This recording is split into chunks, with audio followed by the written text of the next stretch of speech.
ஆன்மீக சொந்தங்கள் அனைவருக்கும் அன்பான மாலை வணக்கம். நாம் நம்மளுடைய சேனலில் தொடர்ந்து நிறைய சுவாரஸ்யமான ஆன்மீகம் சார்ந்த தகவல்களை தாங்க பார்த்துட்டு வந்துட்டு இருக்கோம். அந்த வரிசையில் இந்த பதிவில் என்ன பார்க்க போகிறோம் அப்படின்னா, சிம்மராசி அன்பர்களுக்கு பிறக்க இருக்கக்கூடிய புதிய தமிழ் புத்தாண்டானது எப்படி இருக்குது, அதாவது இந்த ஆண்டு உங்களுடைய வாழ்க்கையில் மாற்றங்களை கொண்டு வருமா, என்னென்ன விஷயங்களை நீங்கள் எச்சரிக்கையாக இருக்கணும் அப்படின்றத மாதிரி நிறைய தகவல்களை தெரிஞ்சுக்க போகிறோம். வீடியோக்குள்ளே போகிறதுக்கு முன்னாடி நீங்கள் நம்ம சேனலை சப்ஸ்கிரைப் பண்ணாமல் இருக்கீங்க அப்படின்னா மறக்காமல் சேனலை சப்ஸ்கிரைப் பண்ணிக்கோங்க. கூடவே பக்கத்தில் இருக்கிற பெல் சிம்பிளையும் கிளிக் பண்ணிக்கோங்க. அப்போ தான் நாங்கள் போடக்கூடிய வீடியோக்கள் எல்லாமே உங்களுக்கு நோட்டிஃபிகேஷன் உடனுக்குடன் வந்தடையும். நீங்களும் பார்த்து பயன்பெறலாம். வாங்க வீடியோக்குள்ளே போகலாம். சிம்மராசி பிறக்க இருக்கக்கூடிய புதிய தமிழ் புத்தாண்டு ஸ்ரீ பராப வருடமானது பிறக்க போகுது. ஏப்ரல் மாதம் 14ஆம் தேதியிலிருந்து இந்த பராப ஆண்டானது துவங்க போகுதுங்க. இந்த பராப வருடம் எப்படிப்பட்ட பலன்களை எல்லாம் உங்களுக்கு ஏற்படுத்த போகுது அப்படின்னு பார்க்கறதுக்கு முன்னாடி, சிம்மராசிக்காரங்க எப்போதுமே தங்களுடைய சுய விருப்பத்தோடு இருக்கணும்னு நினைப்பாங்க. அதாவது அது சாதாரணமாக இருக்க மாட்டாங்க, ரொம்ப வீரியமாக செயல்படக்கூடியவங்க, தைரியமாக செயல்படக்கூடியவங்க. உங்களுக்கு இந்த தமிழ் புத்தாண்டு எப்படி இருக்குது அப்படின்றத நம்ம பார்க்கலாம். தமிழ் புத்தாண்டு பிறக்கும் போதே உங்களுக்கு பார்த்திங்கன்னா சனி அஷ்டமத்தில் தான் இருக்கிறாரு. ஸோ ராசிக்கு அஷ்டம சனியாக அமர்ந்து நல்ல பலன்களை தான் கொடுக்குறாரு. அதனால் நீங்கள் கவலைப்பட வேண்டாம், பயப்படவும் வேண்டாம். ஏன்னா லாபஸ்தானத்தில் குரு பகவான் இருக்கிறாரு. எப்போ வரைக்கும் இருக்க போகிறாருன்னு பார்த்தீங்கன்னா வைகாசி வரைக்கும் இருக்கிறாரு. வைகாசி வரைக்குமே அவர் என்ன மாதிரியான குருவாக இருக்கிறாருன்னா விரய குருவாக தான் இருக்கிறாருங்க. அதனால் உங்களுடைய வாழ்க்கை சூழ்நிலைகளை அப்படியே அவர் மாற்றி கொடுக்க போகிறாரு. நீங்கள் என்ன மாதிரி இருந்துகிட்ருக்கீங்களோ அந்த சூழ்நிலைகள் அப்படியே மாறப்போகுது. ஏப்ரல் 14க்கு பிறகு, அதாவது தமிழ் புத்தாண்டு சித்திரை மாதத்துலேருந்து வைகாசி வரைக்குமே குரு உங்களுக்கு விரய குருவாக தான் இருக்கிறாரு.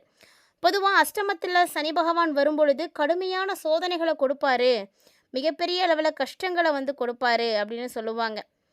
ஆனால் இப்போ பார்த்தீங்கன்னா உங்களுக்கு சிம்மராசிக்காரங்களுக்கு 6ஆம் இடத்த அதிபதியான சனி 8ல் அமர்ந்திருக்கிறாரு. அப்படிங்கும் பொழுது அது ஆபத்தான விஷயம்லாம் ஒன்றும் கிடையாது. ஏன்னா ரொம்ப சிறப்பான மாற்றங்களையும் நல்ல பலன்களை தான் தரப்போகிறாரு. அவரே உங்களுக்கு 7ஆம் அதிபதியாக இருக்கிறதுனால கணவன் மனைவிக்குள்ள கருத்து வேறுபாடுகள், மன உளைச்சல் இதெல்லாம் கண்டிப்பாக தருவார். அதெல்லாம் இல்லைன்னு சொல்ல முடியாது. முதல் கட்டமாக பார்த்தீங்கன்னா ஒரு வருஷத்துக்கு, ஏன்னா சனி பகவான் பார்த்தீங்கன்னா ஒரு ராசியில் இருந்து பயணிக்க ஆரம்பிச்சிட்டாருன்னா 2 ஆண்டுகளுக்கு பயணிப்பார். அதில் முதல் கட்டமாக ஓராண்டுக்கு சனி 6ஆம் இட பலன்களை தான் கொடுக்க போகிறாரு. அதனால் முதல் ஒரு வருடம் உங்களுக்கு எந்த பிரச்சனையும் கண்டிப்பாக இருக்கவே இருக்காது. இந்த தமிழ் புத்தாண்டு நல்ல பலன்களை மட்டுமே உங்களுக்கு கொடுக்க போகுதுங்க. அதாவது தீர்க்கவே முடியாத கடன், இன்னுமே எனக்கு இந்த கடன் தீரவே இல்லை, எப்படி தான் தீர்க்க போகிறேன் அப்படின்னு சொல்லக்கூடிய விஷயங்கள், தீராத கடன்களையெல்லாம் தீர்த்து வைக்கிறாரு.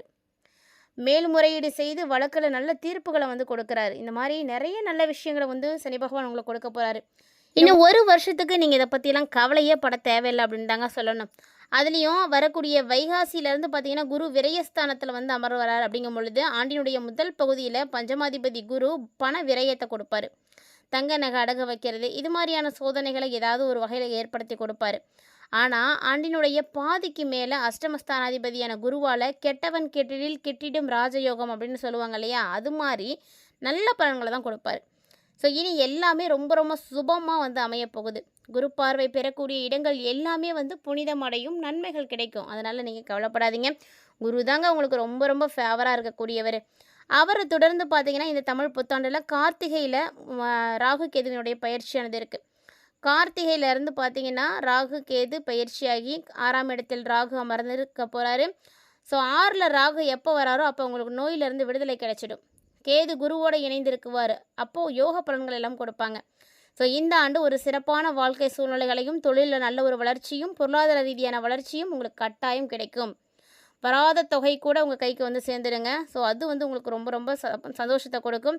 அது மட்டும் இல்லாமல் உங்களுக்கு மிகப்பெரிய அளவில் மாற்றங்களை ஏற்படுத்துகிற மாதிரி தான் இந்த தமிழ் புத்தாண்டு அமைஞ்சிருக்கு அப்படின்னே சொல்லணும். ஏன்னா சிம்மராசி நேர்களை பொறுத்த வரைக்கும் எல்லாமே கஷ்டம், இனி உங்களுக்கு எதுவுமே நல்லது நடக்காது, அஷ்டம சனியினுடைய ஆதிக்கம் இருக்குது அப்படின்னு மட்டும் சொல்லியே எல்லாம் பயன்படுத்திகிட்டு இருக்காங்க.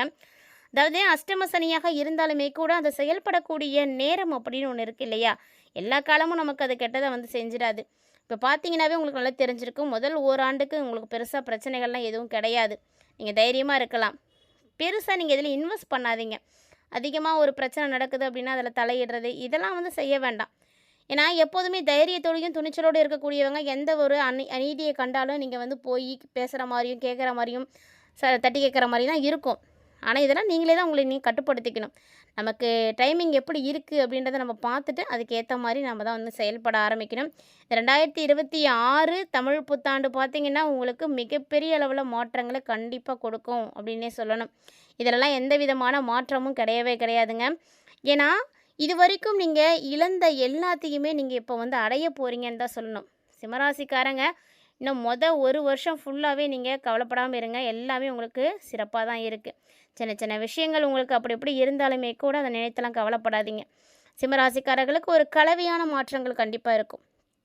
அதே இந்த ஆண்டினுடைய பிற்பாதி போக போக உங்களுக்கு மிகப்பெரிய அளவில் ராஜ யோகங்களுக்கெல்லாம் வாய்ப்புகள் இருக்குது. ஏன்னா சனியினுடைய சஞ்சாரம் மட்டும்தான் உங்களுக்கு சரியில்லை. சனி பகவான் அஷ்டமத்தில் தொடக்கத்தில் இருந்தாலுமே கூட, அதாவது சின்ன சின்ன சோதனைகளை உங்களுக்கு ஆரம்பத்தில் அவர் கொடுத்தாலுமே கூட கவலைப்படாதீங்க, கைவிட மாட்டாருங்க. அதாவது 6ஆம் அதிபதியாக இருக்கக்கூடிய சனீஸ்வர பகவான் உங்களுக்கு பிரச்சனைகளை வந்து கொடுத்தாலுமே கூட, சனி 8ல் வந்து 6ஆம் அதிபதியாக இருக்கக்கூடியவர் தான் 8ல் போய் அமர்றாரு. அப்படின்றதுனால நிச்சயமாக உங்களுக்கு ரொம்ப ரொம்ப நல்ல பலன்களை கொடுப்பாரு. தொழில் ரீதியாக பார்த்தீங்கன்னா குரு பகவான் உங்களுக்கு லாபஸ்தானத்தில் இருக்கிறாரு. அதாவது வைகாசிக்கு அப்புறமா விரயஸ்தானத்துக்கு வந்து மாறிடுவார். அதனால் உங்களுக்கு பணப்புழக்கம் அதிகமாக இருக்கும். ஆண்டினுடைய முதல் பகுதி, தமிழ் புத்தாண்டு பிறக்குது பார்த்திங்களா, அது ஆண்டினுடைய முதல் பகுதி உங்களுக்கு ரொம்ப ரொம்ப சிறப்பாக இருக்கும். அந்த டைமில் புழக்கம்லாம் நல்லாவே இருக்கும். புதுசாக நீங்கள் தொழில் செய்யணும் அப்படின்னு நினைக்கிறீங்கன்னா கண்டிப்பாக முயற்சி செய்யலாம். கௌரவ பதவிகள் கூட உங்களுக்கு வந்து கிடைக்கும். தங்க நகை அடமானம் வைக்கிறீங்க அப்படின்னா அதுவுமே ஏதாவது ஒரு பிஸ்னஸ் ரீதியாக உங்களுடைய நல்லதுக்காக மட்டும்தான் வைப்பீங்க. ஆனால் கண்டிப்பாக நகை அடமானம் வைக்கிற மாதிரியான சூழ்நிலைகள்லாம் இருக்குது. ஆனால் பிற்பாதி ரொம்ப ரொம்ப நல்லா இருக்குங்க. குரு பகவானால் உங்களுக்கு மிகப்பெரிய அளவில் ராஜ யோகங்கள்லாம் காத்துட்ருக்கு. அதெல்லாம் நீங்கள் அடையிறதுக்கு தயாராக இருங்க. அதே குடும்ப நிலைகளை பார்க்கும் பொழுது கொஞ்சம் கணவன் மனைவிக்கிடையே பிரச்சனைகள்லாம் வரும். அதுக்கு காரணம் பார்த்திங்கன்னா ராகுவும் கேதுவும் தான். ஏன்னா ராகு 7ல் இருக்கிறாரு, கேது ராசியில் இருக்கிறாரு. ஸோ கண்டிப்பாக கணவன் மனைவிக்கிடையே கருத்து வேறுபாடுகள் உருவாகும். நிறைய போராட்டங்கள்லாம் வந்து போகும். குடும்பத்தில் வாக்குவாதங்கள்லாம் இருக்கும். ஸோ இது எல்லாத்தையுமே தவிர்க்கணும். குடும்பத்தில் வாக்குவாதங்கள் ஏற்பட தான் செய்யும். அதை நீங்கள் நிதானமாக வந்து கையாளுங்க. அதுதான் உங்களுக்கு நல்லது. கொஞ்சம் மட்டும் பொறுமையாக இருங்க. உத்தியோகம், கல்வி அப்படின்னு பார்க்கும் பொழுது எல்லாமே வந்து இந்த டைமில் உங்களுக்கு நல்லா தான் இருக்குது. பணியிடத்தில் சிம்மராசி நேயர்களே உங்களுக்கு எதிர்ப்புகள் யாரும் இருக்குது அப்படின்னா அது எல்லாமே சரியாக போயிடும். இவ்வளோ நாளாக உங்களை வந்து எதிர்த்துட்டு இருந்தாங்க, போட்டி போட்டுட்ருக்காங்க, உங்களுக்கு எதிர்ப்புகள் கொடுத்துட்ருக்கக்கூடிய விஷயங்கள் அப்படின்னு எல்லாமே வந்து இருந்த இடம் தெரியாமல் மறைஞ்சு போயிடும். அது மட்டும் இல்லை, தடைப்பட்ட காரியங்களும் இப்போ நிறைவேற ஆரம்பிக்க போகுது. மாணவர்களை பொறுத்த வரைக்கும் கல்வியில் நல்ல முன்னேற்றத்தை நீங்கள் பார்க்க போகிறீங்க. எதிர்பார்த்த மதிப்பெண்கள் உங்களுக்கு நிச்சயம் கிடைக்கும். ஸோ சிம்மராசிக்காரங்களாம் கவலைப்படாதீங்க, நல்ல மதிப்பெண் பெற முடியும். இந்த ஆண்டில் நீங்கள் உயர்கல்வி படிக்கிறதுக்கான வாய்ப்புகள் நிறைய இருக்குது. ஆனால் இந்த டைமில் நீங்கள் ஆரோக்கிய ரீதியாக மட்டும்தாங்க கொஞ்சம் கவனமாக இருக்கணும். ஏன்னா ஆரோக்கியத்தில் கவனம் இல்லாமல் போகக்கூடாது. வாகனங்களில் போகும் பொழுது எச்சரிக்கையாக இருக்கணும். வீணாக அலைச்சல் ஏற்படும், தேவையில்லாத செலவுகள் ஏற்படும், தேவையில்லாத பயணங்கள் கூட ஏற்படும். அதனால் இந்த விஷயங்களில் மட்டும் நீங்கள் கவனமாக இருந்துட்டீங்க அப்படின்னாவே போதும். அது மொத்தமாக பார்க்கும் பொழுது இந்த தமிழ் புத்தாண்டு ரொம்ப ரொம்ப நல்ல மாற்றங்களை வந்து சிம்மராசினியர்களுக்கு கொடுக்க போகுது. அதனால் வரக்கூடிய ஆண்டை சந்தோஷமாக வந்து வரவேற்குங்க. பராப வருடம் உங்களுடைய வாழ்க்கையில் ஒரு மாற்றத்தை வந்து நிச்சயம் கொடுக்க போகுது. ஸோ இந்த காலகட்டங்களில் கிரகமைப்புகளுக்கு ஏற்ப பிரச்சனைகள் ஏற்படுது அப்படின்றதுனால பரிகாரமாக சின்னதாக எளிமையாக செய்யக்கூடியதெல்லாம் என்னன்றதை தெரிஞ்சுக்கோங்க. சின்ன சின்ன பரிகாரங்கள் கண்டிப்பாக உங்களுடைய சூழ்நிலைகளை ரொம்ப நல்லபடியாக மாற்றி கொடுக்கும். அதாவது சனி பகவான் 8ல் இருக்கிறார் அப்படின்றதுனால அதை வந்து மாற்ற முடியாது, மறுக்கவும் முடியாது இல்லையா. 8ல் சனி இருக்கிறதுனால நிச்சயம் நீங்கள் சனிக்கிழமைகளில் சனீஸ்வரரை வழிபாடு செய்யுங்க. சனிக்கிழமைகளில் அசைவம் சாப்பிடாதீங்க. சனி பகவானுக்கு உரிய நாளான சனிக்கிழமைகளில் ஏழை எளியவர்களுக்கு உங்களால் முடிந்த தானங்களை கொடுங்க. ஏதாவது ஒரு தானம் கொடுங்க. உங்களால் என்ன முடியுமோ நீங்கள் கொடுக்கலாம். அதில் அன்னதானமாக இருக்கிற மாதிரி பாருங்கள்.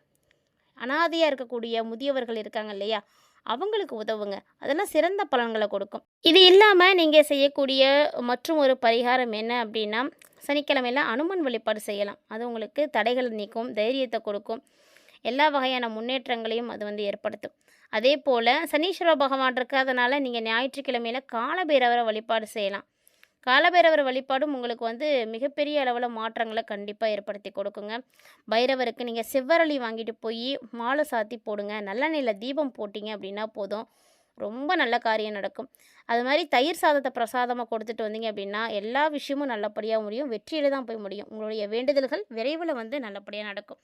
இந்த மாதிரி எளிமையான பரிகாரங்களை மட்டும் தொடர்ந்து செய்யுங்க, மிஸ் பண்ணாமல் செய்யுங்க, நல்ல மாற்றங்கள் கிடைக்கும்.